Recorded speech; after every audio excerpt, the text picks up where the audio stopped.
it's of course our Mayor, Peter Taylor. Good evening, Peter.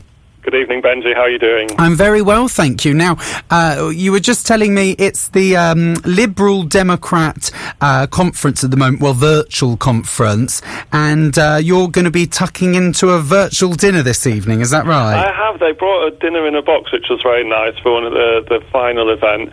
But yeah, it's been good. I was speaking at a debate yesterday all about planning, which might sound quite boring, but it is actually really important to this town about how do we make sure that we don't get overdeveloped and we make sure we keep the things that are special about Watford. So yeah, it's been interesting doing it all online, but seems to have gone quite well. Well, quite interesting, because this current government, if I'm right, have removed lots of the quote-unquote red tape about planning, but if we make planning too easy, as you say, we could quickly become overdeveloped, couldn't we? Yeah, that's exactly right. So that was what the debate was about, and the fact that you have these rules called permitted development rights, which can mean that factories are turned into flats. We had a case the other year of ones, tiny flats. Some of them didn't have any windows, no safe fire escape, and, you know, really dangerous and just not good enough. And we need to make sure that those kind of things are stopped. Well, that's quite right. You know, you just reminded me of a time a couple of years ago when I looked around some flats in Kings Langley, and right. It was like, you know, they'd promised a green space outside, but it was all car park, and they were absolutely tiny. And I thought, I can't buy this flat. But the sad fact is that someone will do. Yeah. I just think it's really terrible for people's mental health. You know, to live somewhere without any windows, no natural light at all. You know, it's not actually allowed for animals. So you certainly shouldn't have humans living in places like that. So we've got to have decent standards. Well, it's good to hear that you're fighting our corner. So that is brilliant news. Now, before we get on to our COVID update, Watford on Thursday will be turned into an arts and culture festival. Are you looking forward to it? I am indeed. So, I mean, the Pump House, which you know well, are a great team in Watford, and all of the performances will be available online. Lots of information about it, and I think it's great to bring this event to the town, and a huge credit to the team that have managed to pull it off in incredibly difficult set of circumstances. Definitely, and I think I'm going to head to the stand-up comedy at the Tudor Arms on Thursday night. And excellent. Will you be performing? Will I? I'm far too expensive, Peter Taylor. I haven't got a set. No, I shall leave the performing to the professionals on this occasion. Yes, we're going to have some arts and culture. And do you know, I know I'm putting you on the spot, but the Watford Palace tweeted that Christmas isn't cancelled, but their panto's not happening till next year. So do we think there may be something going on there? Yeah, so they're really keen to still make sure we can enjoy the run-up to Christmas, and I know that they're looking to how they can still run events in different locations or with social distancing in place and online, of course. And so there will be more announcements in the coming weeks, but the main thing was to say Christmas hasn't been cancelled.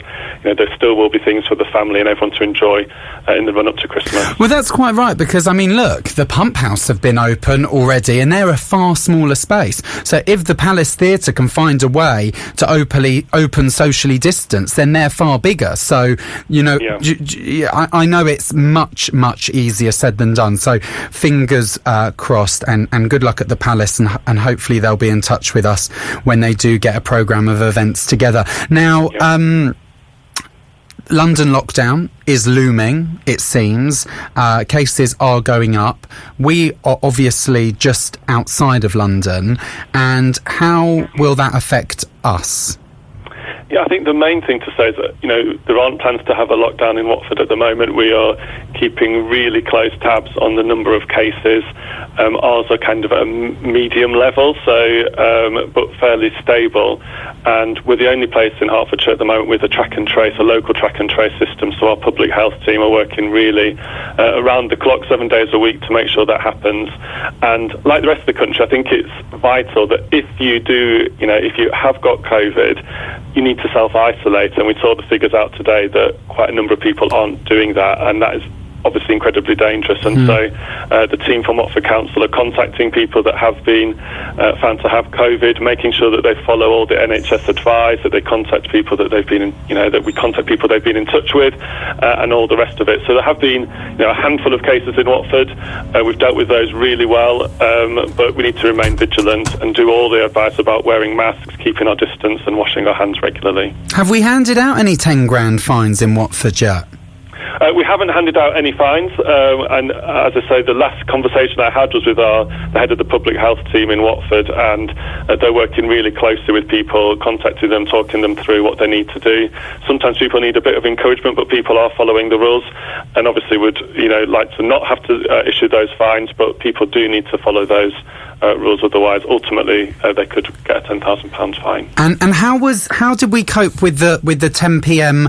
hospitality closing? Because there are some concerning videos coming out of central London where the party sort of moves onto the street and and out of hospitality's sight, but as we're seeing, still quite concerning scenes.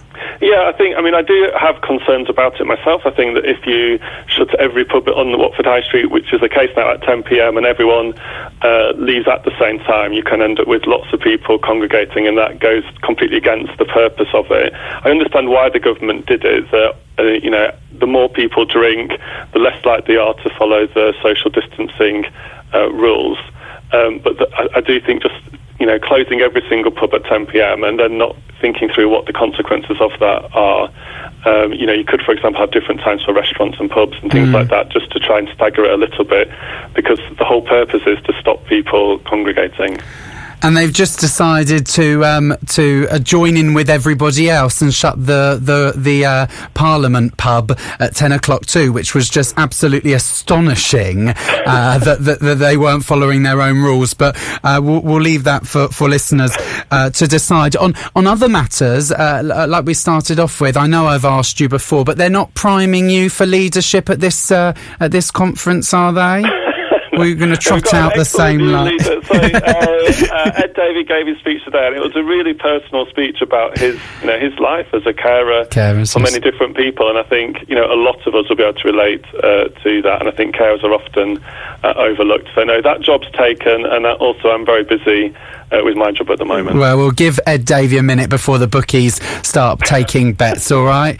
Lovely to speak to you, Peter Taylor. That's Peter Taylor there, our local Watford mayor, keeping us entertained, but most of all informed. Up next, it's Becky Hill and Sigala.